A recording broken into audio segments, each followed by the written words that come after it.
नमस्कार, मेरा नाम है डॉक्टर पूरू धवन और आज इस वीडियो में आपको बताने वाला हूँ कि कैसे ये छोटा-सा गमी बॉल जैसा दिखने वाला डिवाइसेस, जेली का बना हुआ डिवाइस कैसे एक पैरालिसिस पेशेंट के अंदर फिंगर की मूवमेंट्स को लाने में आपकी हेल्प कर सकता है। पैरालिसिस पेशेंट के अंदर हम क्या देखते हैं कि जब हम साइंस संजीवनी से पेशेंट का ट्रीटमेंट देना शुरू करते हैं तो पेशेंट की लेग में बहुत अच्छी इंप्रूवमेंट आती है। पेशेंट बहुत तेज़ी से चलना शुरू कर देते हैं मगर हाथ कहीं ना कहीं पीछे रह जाता है। इस हाथ में कई टाइप की कमियां देखी जाती है। कभी एक बार उसमें बंद होने की पावर तो होती है, खुलने की पावर नहीं होती। कभी एक बार उसमें उसे बंद करने में बहुत टाइम लगता है, बहुत धीरे धीरे मूवमेंट होती है, उसे प्रॉपर तरीके से कंट्रोल नहीं होता। तो अगर हम चाहते हैं कि पेशेंट का हाथ चले, पैरालिसिस पेशेंट का हाथ में मूवमेंट आनी शुरू हो, तो हमें थोड़ा सा गहराई में जाना पड़ता है और देखना पड़ता है कि पैरालिसिस पेशेंट में हाथ में मूवमेंट क्यों नहीं आ पा रही। तो पैरालिसिस अक्सर हम क्या देखते हैं कि पैरालिसिस के अंदर जो कारण होता है वो होता है ब्रेन स्ट्रोक, यानी दिमाग में किसी टाइप का आया हुआ खून का थक्का या ब्रेन हैमरेज आपके दिमाग के हिस्से को नुकसान पहुंचा देता है। जब उस दिमाग के हिस्से को नुकसान पहुंचता है तो दिमाग का जो हिस्सा काम करता था, यानी आपके हाथ और पैर को कंट्रोल करना, आपकी वॉइस को कंट्रोल करना, वो चला जाता है, उसमें कमजोरी आनी शुरू हो जाती है। तो अक्सर जब हम पैरालिसिस का जो भी ट्रीटमेंट देखते हैं जो शायद आपका चल रहा होगा, तो उसमें आप क्या देखेंगे कि आपकी कोलेस्ट्रॉल की मेडिसिन होगी, बीपी की मेडिसिन होगी, शुगर की मेडिसिन होगी, उनमें सारी मेडिसिन होंगी मगर कोई भी मेडिसिन ऐसी नहीं होगी जो आपके ब्रेन पे काम करती हो जहाँ पर नुकसान हुआ था।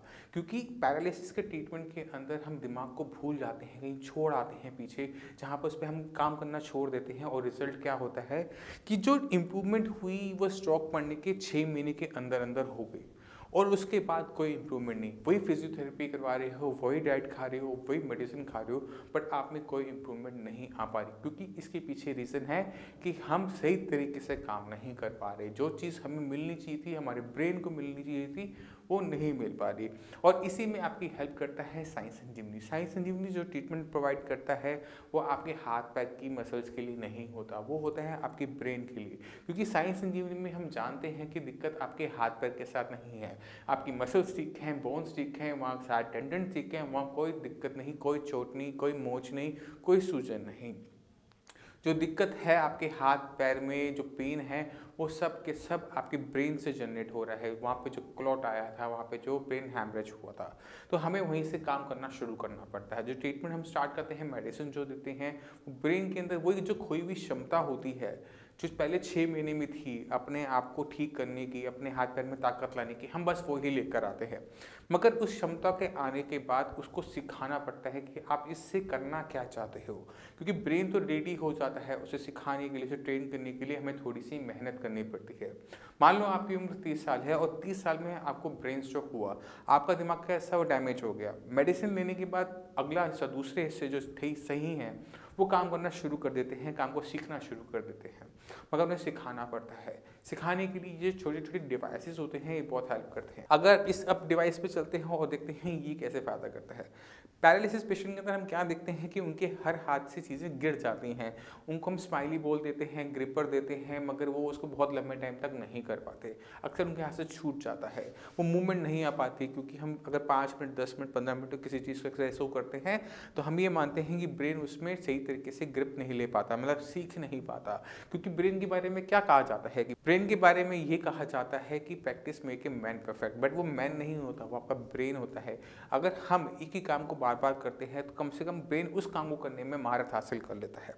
और तो हम क्या कहते हैं साइंस संजीवनी में कि आप 10 टाइप की एक्सरसाइज ना कर कर एक टाइम में सिर्फ एक एक्सरसाइज करो, बट उसको इतनी शिद्दत से करो, इतनी ज़्यादा करो कि वो जो उसमें कमियां हैं आपके हाथ में, कम से कम वो चीज़ पूरी हो जाए। तो इसमें हेल्प करती है ये डिवाइस। इसमें 4 चीज़ें हैं, आपने इसमें हाथ डाला, अभी आपके हाथ से गिरेगा नहीं। पेशेंट अगर ना हाथ छोड़ भी देता है तो ये आपके हाथ से निकलेगा नहीं, और पूरा दिन इस सॉफ्ट बॉल पे आराम से दबा दबा के आप अपने हाथ की मसल्स की एक्सरसाइज कर सकते हो। ब्रेन को बता सकते हो कि आपको इस हाथ को इस तरह से चलाने की ज़रूरत है। जब आप अपने ब्रेन को ये बताते हो कि ये एक्सरसाइज करके कि मुझे ये काम पूरा दिन भर करना पड़ता है, तो ब्रेन इस काम को करने के लिए जो भी अपने अंदर चेंजेस चाहिए होते हैं वो लेकर आना शुरू करता है, और पेशेंट का हाथ खुलना शुरू कर देता है, पेशेंट की फिंगर्स काम करना शुरू कर देती है।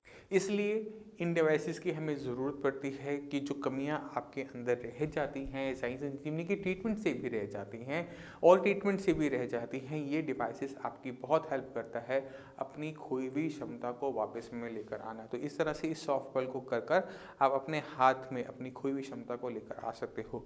मगर इस सॉफ्ट बॉल के इस जेल बॉल से हम और चीज़ें भी कर सकते हैं, इस ग्रिपर से हम और चीज़ें भी कर सकते हैं। पैरालिसिस पेशेंट के अंदर हम क्या देखते हैं कि फिंगर्स टाइट रहती हैं, खुलती नहीं है, टाइट रहती हैं।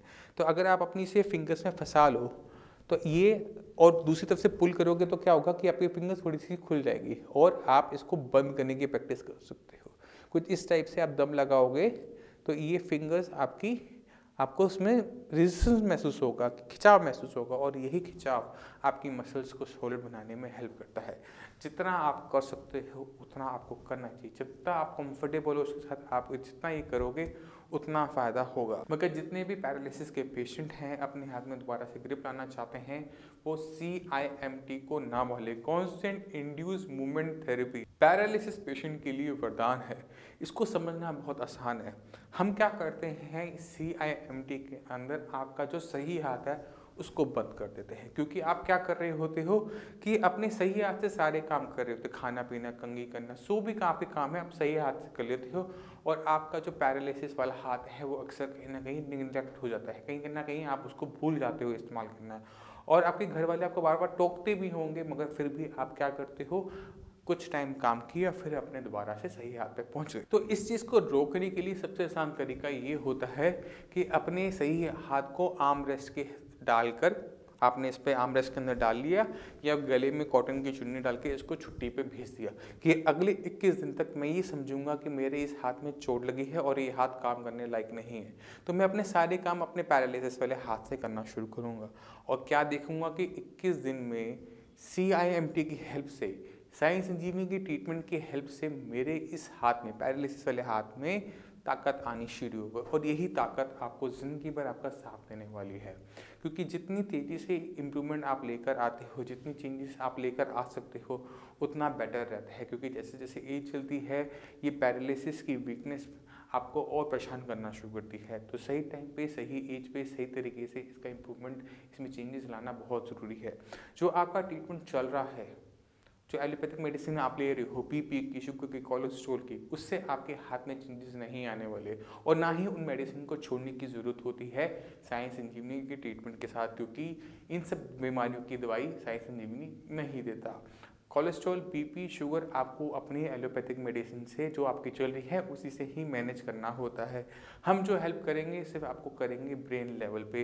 ब्रेन लेवल पे जो इम्प्रूवमेंट लानी होगी उसमें हेल्प करने के लिए हम आपको हर तरह से आपकी पूरी की पूरी तरह से हेल्प करेंगे। फिर भी आपके माइंड में कोई भी डाउट हो, कुछ भी पूछना चाहते हो तो नीचे दिए हुए नंबर पर कॉल कर साई संजीवनी के डॉक्टर से आप फ्री ऑफ कॉस्ट कंसल्टेशन ले सकते हैं। आप अपॉइंटमेंट लेकर मुझसे भी आकर मिल सकते हैं। आप हमारी साइट saisanjeevani.com पर जाकर बाकी पैरालिसिस पेशेंट के भी इंटरव्यूज़, उनके विचार जान सकते हैं।